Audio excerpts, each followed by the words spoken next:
Probably the number one question people ask us is, how can I write more quickly and efficiently? So before we say goodbye, we want to send you off with some strategies for getting your ideas down on paper with the minimum amount of pain and fuss. And so our first tip is... think before you write. We strongly believe clear writing is the result of clear thinking. And doing that thinking before you write can really save you time. That's why earlier in the course we emphasised the need to answer those 3 key questions before you sit down to write. Who is my reader? What do I want them to do, know or feel after reading? And why should they care? Taking the time to answer those questions before you start won't just produce a more effective end product, it'll also save you heaps of time. Tip number 2, use the 3-tweet method. Knowing your who, what and why will certainly help you identify your lead or your key message before you write.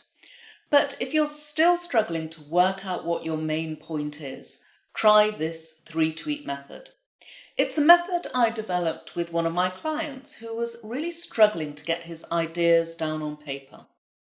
And the idea behind it is to think like a social media manager and ask yourself, if I only had one tweet to get my message across, what would that be? That is your lead, that tweet. That's the point you need to ensure comes out loud and clear in your piece. If you need, you can then follow up with a second tweet and a third tweet to home in on the next most important points. Now, I call this method the 3-tweet method because my client was able to structure an entire report using just 3 tweets. I blogged about this method at the time, so I'll put a link in the resources to that blog if you're interested to learn more. Tip 3, start with the easy bit.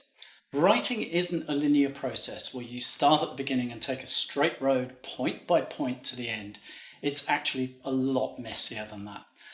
So embrace the messiness and make it work for you by starting with the bit you feel most confident to write and developing momentum from there. Tip 4, write in intense sprints. Now, writing takes huge amounts of concentration, even for those of us who are paid to do it. And that can also make it really, really hard to get started. But one way to kickstart the writing process and limit the brain ache is to write in short, intensive bursts. If I'm struggling to get something written quickly, my go-to strategy is the Pomodoro technique.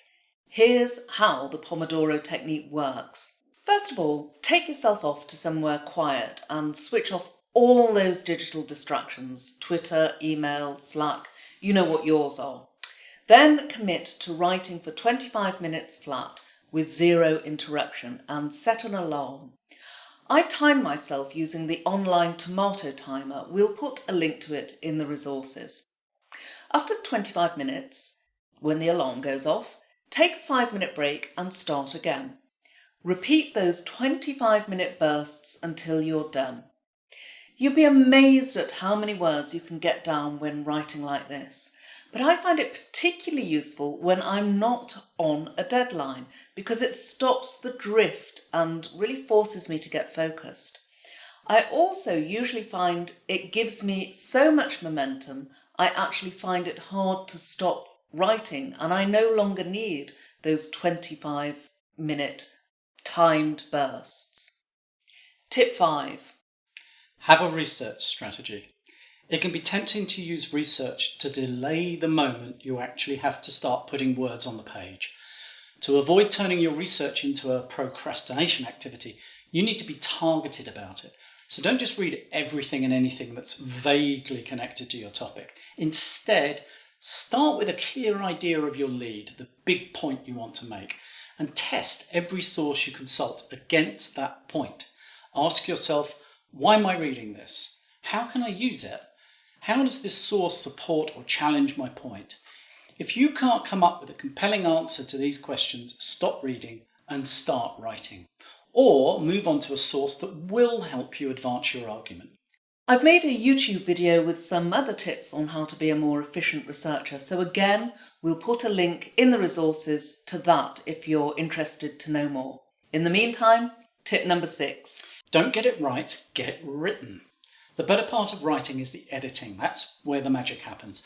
But to get to the editing stage, you need to have something to edit, right? So don't worry about getting your writing perfect first time. I mean, we're professionals and we never do. Instead, it can be really liberating to actively commit to producing a terrible first draft, safe in the knowledge that you can and will go back and edit it later. By the way, if you're interested in the editing process, I've made another YouTube video where you can watch me edit a piece of writing. In the meantime, our final tip, tip number 7. Don't beat yourself up if you think you're slow. As any professional writer will tell you, writing, good writing at least, takes time. Every professional writer you'll ever meet will tell you that writing takes longer than most people realise. So if you feel you're slow, chances are 1, you're not, and 2, you're doing it right. Okay, so it's that time again when we hand over to you. For our final challenge, we'd like you to try one or more of the 7 strategies we've just outlined. Think before you write. Use the 3-tweet method. Start with the easy bit. Write in intense sprints. Have a research strategy. Don't get it right, get it written. And finally, don't beat yourself up if you're slow. So pick at least one of these and try it out next time you need to write something. Or if you're in the middle of writing something at the moment and you're feeling a bit stuck, give one of these ideas a go. So that's it. We've come to the end of the course. Big congratulations on completing Business Writing for Busy People. We hope it's given you some strategies and inspiration for communicating in your workplace in a way that's clear, concise, and engagingly human. We hope too that you'll return to the course if you ever need a refresher on how to win your readers over to your way of thinking. But in the meantime, all that remains is for you to get hold of your well-earned certificate. So check out the next lecture for a quick guide on how to do that.